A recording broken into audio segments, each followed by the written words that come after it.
All right, good So, morning. This is Scott McMeans with Action Coach SBL. I am here on the Business Spotlight with Brent Zimmerman from Saucy Brew Works.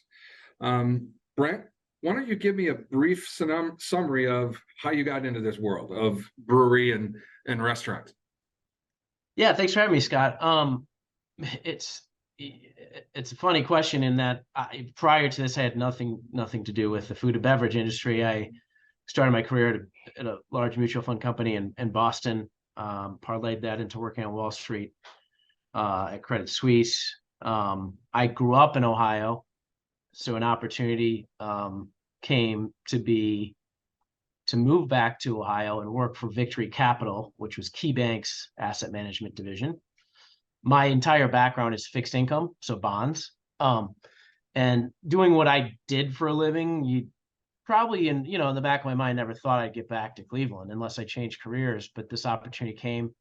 Myself and a business partner both happened to be from the Midwest, and they hired us to just fix the fixed income business. So we came in and put some of our own people in place and turned performance around, et cetera, which led to a couple clients of the bank seeding us for a long short credit hedge fund inside the bank.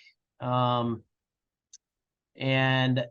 one thing led to another. We did really well in 08 and 09. Most funds got it right one of the 2 years. Most got it wrong 08. And then Dodd-Frank happened, and I always say we're one of the few folks that ever benefited from Dodd-Frank, in that the bank deemed us no longer competing with the bank, and we could stay and either run the long-only mutual fund money, or door number two, if we had clients that would seed us, we could port our hedge fund outside of the bank, which we did. We started with 118 million in assets and grew it close to $1 billion, $2.5 billion with leverage at one point. So it was a nice business, and during that process, and why this is all important, other than giving you some background, is a couple of our employees that worked for us introduced me to someone to potentially seed their brewery 8-9 years ago. Okay. So and they went to high school with the person. So I did a bunch of work, a month plus, around, just as I would as a portfolio manager or an analyst or something like a trader. I assessed the business, and in the process, I brought Eric Anderson, who's the co-founder with me and the chief brewing officer, in to kind of help me look at the operations of what they were doing and so on and so forth. We decided we didn't want to do it with the particular company. But I just kind of had this itch, and he and I sat down for a beer kind of afterwards, a post-mortem, if you will. And I kind of just started to learn about a little bit more about like where he was at in his career and all these kind of things. And I just said to him, man, why don't we just do this ourselves? And it seems like you've done all these things and no one's ever given you any equity and all this other stuff that you'd like to have. And I'll do that in a second. Let's start Saucy ourselves. At the time, we didn't have the name. So that's kind of how it came to be. I'll stop and let you. No, that's a great backstory. It gives a good context for imagining how you manage this business in a way that you know what to do from a financial perspective. Because one of the questions I had, not knowing your background, was, what advice would you give to a new business that is trying to figure out the financial management of their business? So why don't we just start there, since we're kind of on that topic? Yeah, so my entire background is capital markets, whether it's raising money for the hedge fund at that point, or investing in companies, et cetera. So I had that as a nice foundation. I grew up in a family business, so I understand the struggles of what that looks like for small business as well. And then we've kind of surrounded ourselves. Yeah, I mentioned Matt, who's in the office with me, my chief operating officer. He worked as our controller at our hedge fund too. He's got an accounting background as well as Lean Six Sigma. We have a CPA in our office. We had a bunch of professionals that have other experience in other industries prior to coming in here, in addition to what I call the artists, the people that are making the beer, et cetera, on a daily basis, the scientists. We have a good combination of those folks as well. the advice I always give to starting a new business is you're going to get knocked down and told no a million times before you get yes. And you just got to believe in what you think you're creating. And just because someone else doesn't believe it doesn't mean that there isn't something there. Some of the most successful people on earth have failed literally dozens and dozens of times before they actually succeeded. And I think those, I guess I'll call it failures or no's, those learnings you get from that are really what makes you successful at the end. It's not the easy path, the yes, that gets you to where you need to go. Always, I'll sum it up here, and you can ask another question if you'd like, but always raise twice as much money as you think, and it's going to take twice as long as you think. Guaranteed every time without fail. I think that's excellent advice. Anybody starting out their business is going to learn really quickly that money doesn't last as long as you think it does, and the results come a little bit longer than you expect. So that's very helpful. So I like that. Yeah, and I think, and especially when you talk about the startup world, I think people are way too focused on dilution. I think that's just a somewhat of a ridiculous term. Mark Zuckerberg started Facebook and owned 100%, and now he owns less than 6%, and he's worth $50 billion. So take capital when you can get it. The capital market's shut, and there's cycles, and it happens like clockwork. It's not going to change, and we're seeing it right now. It's even tough to fund a multifamily deal right now, let alone, a small business that didn't have much capital going to it in the first place. Traditional banks do not lend to small business. It doesn't exist. So that's why some of these government programs, exist. So startups can't happen.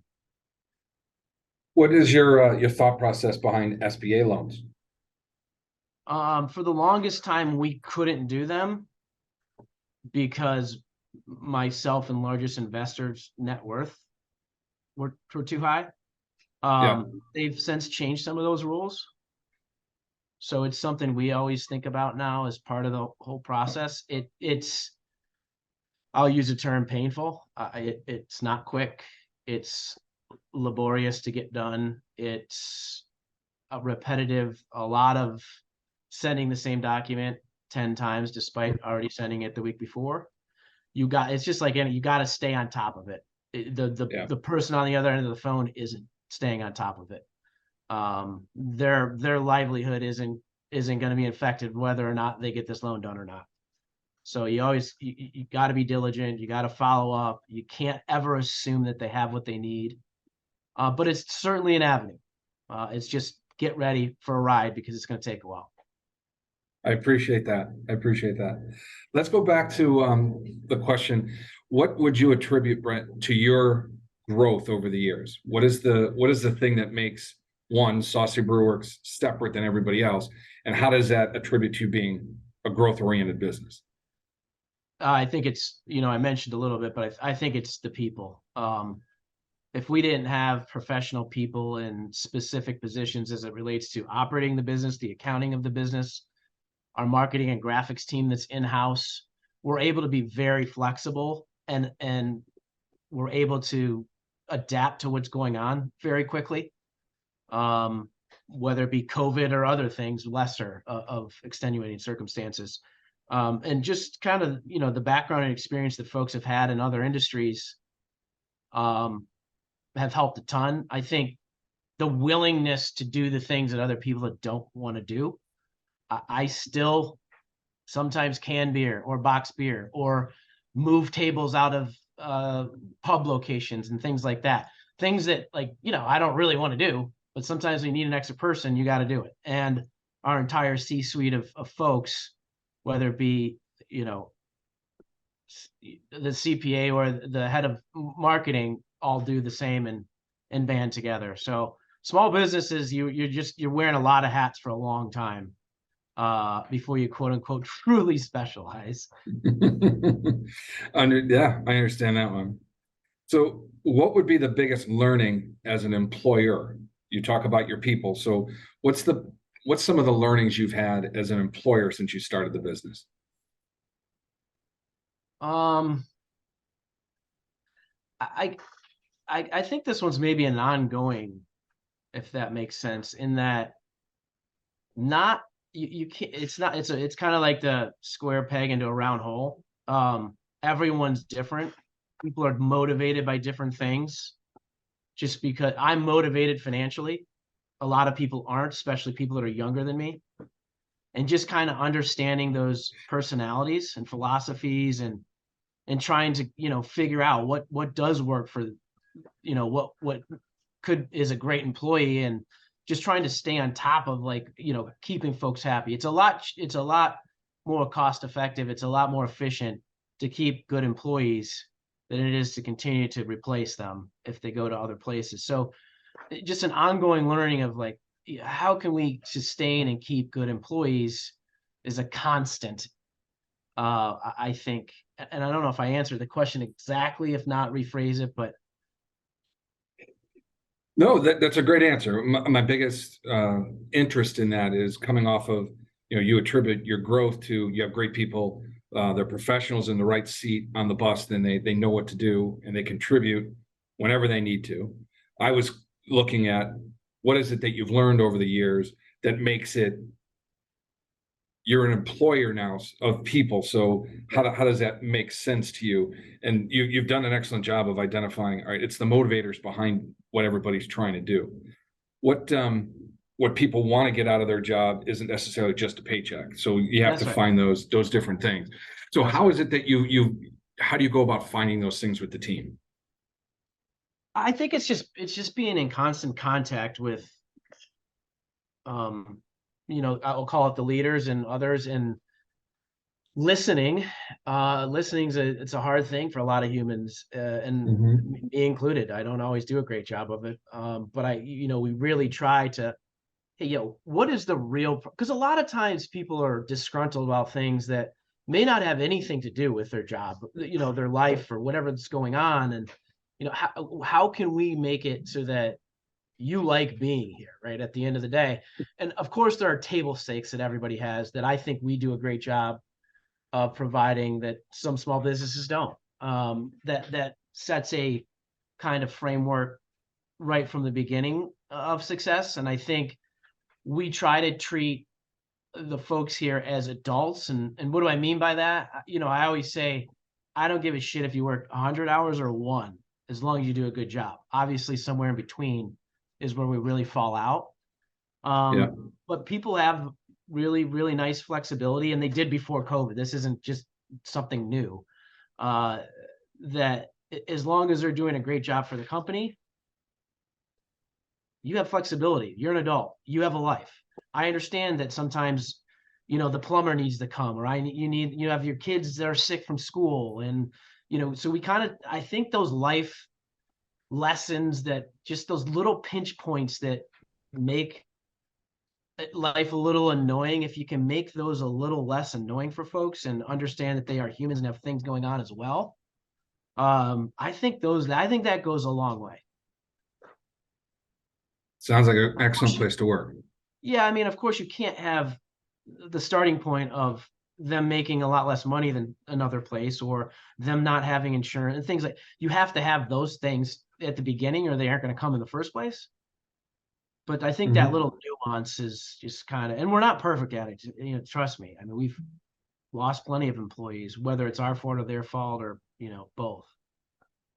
Well, this leads into a great follow-up question as far as how do you personally balance your work-life demands on your time? Yeah, so my wife would say sometimes not great. I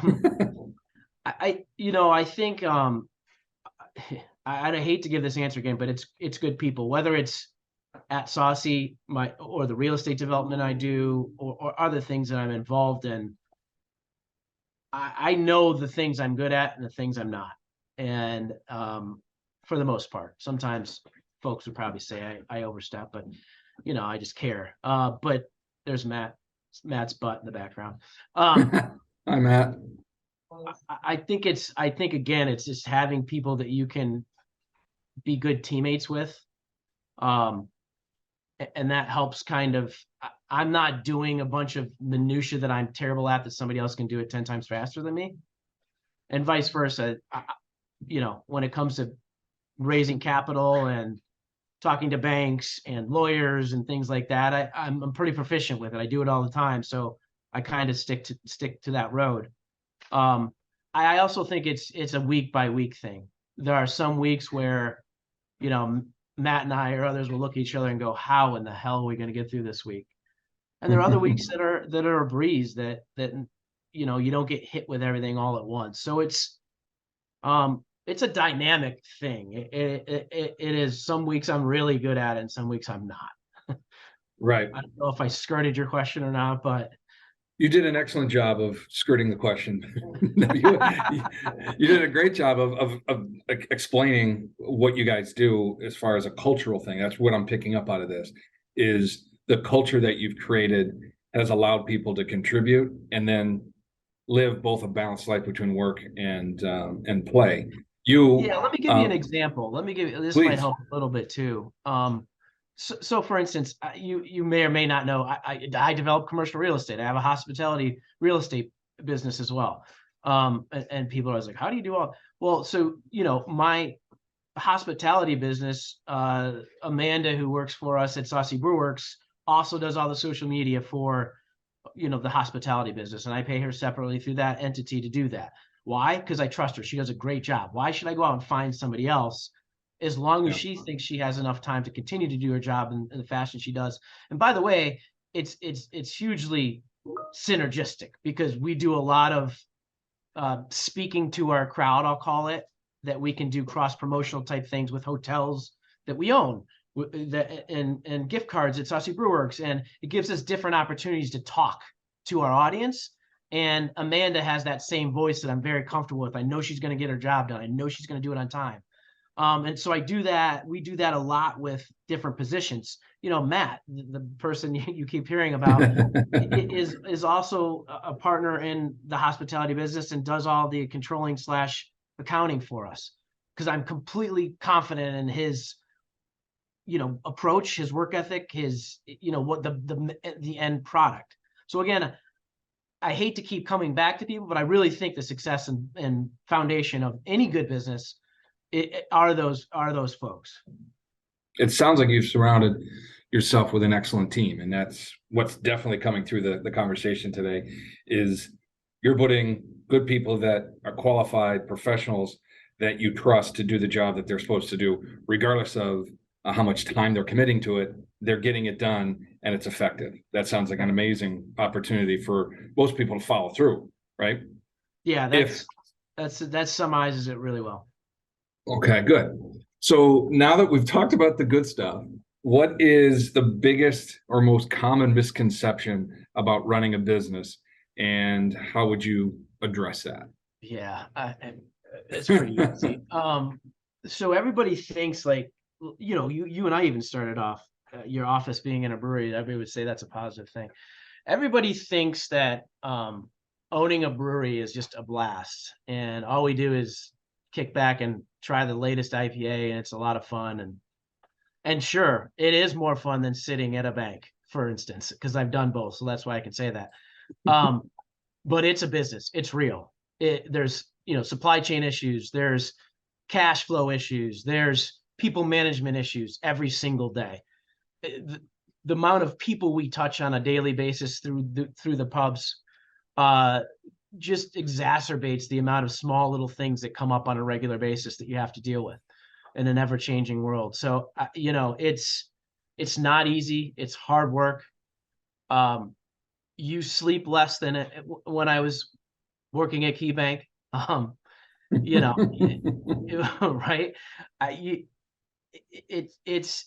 I just think the common misconception that, well, if I start this business, and especially as a brewer, because I really like drinking beer, or I made beer at home, and that translates to running a business with 300 employees. It does not. It's not even close.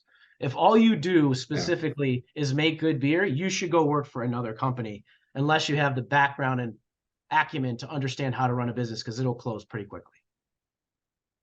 What is the biggest challenge you have in identifying or executing on things that may not be working the way you want it to? Does that make sense as a question? Say it again. Okay, I'm going back. If I'm really good at brewing beer, don't do it unless I have the business acumen to make it work, because I should just go work for a larger brewing company. But if I want to have my own business, what's the biggest challenge that I need to face in order to make this thing work? Yeah, let's use that example. So if you're like really great at brewing beer at home, first of all, it's not on a commercial level, so it's completely different. Nor will it pass any standard or test to go into grocery, nor will it be cost effective to do so. But if you go in knowing what your skill set is, you need to surround yourself with people that do have the other skill sets, because it doesn't matter if you make the best beer on planet Earth. If you don't understand how to get capital, how to build out your space, how to talk to lawyers, how to put the right set of documents in place, how to account for what you're doing on a granular basis with real accounting principles so that you can follow the money, you're going to fail quick and you're not going to know it soon enough, because cash flow is going to evaporate before you know it. Okay. So if there was one specific thing that's been the biggest challenge for you, what would you say that is? Because you're really good at raising capital. You've got Amanda who does your marketing, seems to be giving you good touches. Is there one thing that you would call out to say, that's my biggest headache every day? I mean, there's never enough capital. Great answer. That's one, because, I see 30 opportunities a month and some of which I'd like to act on that I can't. So if I see 30, there's one or two that I'd love to do every month if I could. So, again, access to capital as a small business is really tough. And I keep going back to this, but while culture and people are our greatest assets, it's also the most difficult. I mean, make no mistake about it. There's a revolving door in those kitchens. There is a real labor problem in this country, especially for people to do things like working in kitchens, and finding people that care and that are good at doing that and upholding the standard in which you want to uphold is very difficult, especially across multiple locations. And we have a lot, you have consumers every single day that are judging, right? They don't know the backstory of what happened, that Joe Blow didn't come in for his shift today, and the manager was 45 minutes late, and all the things that happen every single day. So both of those things are pretty tough. Capital for small businesses and people for small businesses. I appreciate that. All right, two last questions for you. Okay. What advice would you give the 18-year-old Brent? What advice would I give the 18-year-old Brent? I think it's important to, and I tell when I talk to college kids or case MBA students, etc., they're always, they want to go work on Wall Street and things like that right out of school. And I go, first of all, there aren't any jobs left doing that. But second of all, I think it's really important to have some kind of a role that you're selling or helping sell something, so that you get told no a ton, so that you realize your parents who told you yes for 17 straight years prior to that 18th year ain't the norm. That's not how life works. It's not that easy. And so being able to get over that hump of like, holy shit, people tell me no about everything. Am I a bad person? It's being able to disassociate the fact that it has nothing to do with you as a person. This is normally what people say in business decisions most of the time, unless they're really blown away. And just getting used to being able to sell and market, because that's all everything is at the end of the day, I think is super important. And I wish when I was that young that I understood that and I had the personality to understand that. I didn't. And I was not comfortable with that at all. And I don't even know if I am still today, but you got to do it or you don't have a business. I would agree. I think we're running out of time on this. So the last question was the most influential book you've ever read. Oh, man. I don't know. It's okay. That's I honestly, I don't. How about I do it a different way? Because Please. There's probably 25 books I put in the same category, none of which stood out to me necessarily. I do it more from like growing up, like who inspired, like I've never met these people in my life, but man, if I could emulate the desire like of Michael Jordan or Kobe Bryant, just stone cold killers that do not care what anybody thinks. They're going to outwork you no matter what. And they're coming every single day, and they're going to get up every single day, and nothing's going to get in the way of what they're doing. And, you know, one of the notes on my desk is, "What's your 4 a.m.?" which is a famous quote from Kobe Bryant, meaning like, what are you willing to do that everybody else is not willing to do? And so I think for me, it's more emulating what they did in their careers and things like that. Tiger Woods, the same thing. It is, I read books all the time, but none of them stick out like to me that the physical effort that you can witness those guys giving every single day and the sacrifice that they had to do to get to where they were. That's fantastic answer, Brent. Thank you so much. That's going to wrap this up, if that's okay. All right, Awesome Scott. time. This is great. We'll get you a chance to see all the edits that we make. It'll be posted on the Business Spotlight website, and we'll follow up with conversation if and when necessary. But this has been absolutely fantastic. I appreciate your time. Thanks for your time, Scott.